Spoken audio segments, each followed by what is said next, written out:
Hello guys, പുതിയ വീഡിയോയിലേക്ക് എല്ലാവർക്കും സ്വാഗതം.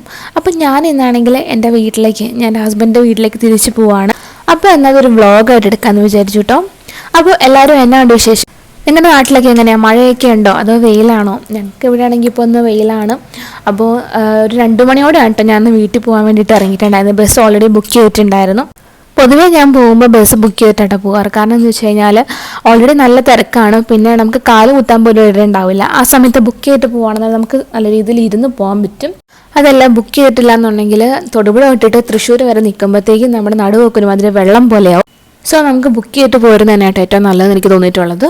പിന്നെ നമ്മുടെ തൃശ്ശൂർ സ്റ്റാൻഡിൽ വന്ന് ഇറങ്ങി കഴിഞ്ഞ് കഴിഞ്ഞാൽ അവിടെ നിന്ന് കുറച്ചും കൂടെ നമ്മുടെ വീട്ടിലേക്ക് പോരാണ്ടിട്ട് ഒരു 20 രൂപ പോയിൻ്റ് എന്തായാലും ഉണ്ട് ബസ്സിൽ വരുവാണെന്നുണ്ടെങ്കിൽ. സോ ഞാൻ അവിടെ വന്ന് ഇറങ്ങിയിട്ട് നമ്മുടെ വീട്ടിലേക്ക് എത്തിയപ്പോൾ ഏകദേശം ഒരു 6:30 ആയിട്ടുണ്ടായിരുന്നു. വന്ന് കയറിയത് പെട്ടെന്ന് തന്നെ ഞാൻ ക്ലീനിങ് സ്റ്റാർട്ട് ചെയ്തിട്ടുണ്ടായിരുന്നു. കാരണം എനിക്ക് ശ്വാസം മുട്ട ഉള്ളതുകൊണ്ട് തന്നെ എത്രയും പെട്ടെന്ന് ക്ലീൻ ചെയ്തിട്ട് മരുന്ന് കഴിക്കാനുള്ള കാര്യങ്ങളൊക്കെ നോക്കേണ്ടതുണ്ടായിരുന്നു കേട്ടോ. എനിക്ക് രാവിലെയും വൈകുന്നേരം ആവി പിടിക്കാനുണ്ട്. സോ ആവി പിടിച്ച് കഴിഞ്ഞിട്ട് പൊടി അടിക്കുന്നത് എളുപ്പമല്ലല്ലോ. അതുകൊണ്ട് എത്രയും പെട്ടെന്ന് ക്ലീനിങ് സ്റ്റാർട്ട് ചെയ്തിട്ടുണ്ടായിരുന്നു കേട്ടോ. പിന്നെ നമ്മുടെ ഇവിടെ എന്ന് വെച്ച് കഴിഞ്ഞാൽ റോഡ് സൈഡ് ആയതുകൊണ്ട് പെട്ടെന്ന് പൊടി കയറും കേട്ടോ. പിന്നെ വലിയ കാര്യമായിട്ട് പൊടി ഉണ്ടായിരുന്നില്ല, എന്നാലും ഞാൻ കൊട്ടി വൃത്തിയാക്കി എടുക്കുമായിരുന്നു. പിന്നെ നമ്മുടെ ഈ വീഡിയോയിൽ ഒരു കെട്ടിടം കണ്ടിട്ടുണ്ടായിരുന്നില്ല, അത് കാലടിയിലുള്ള ഒരു കെട്ടിടമാണ്. അത് എന്താണ് ഉദ്ദേശിക്കുന്നതെന്ന് ആർക്കെങ്കിലും അറിയാമെങ്കിൽ ഒന്ന് കമൻറ്റ് ചെയ്യണം കേട്ടോ.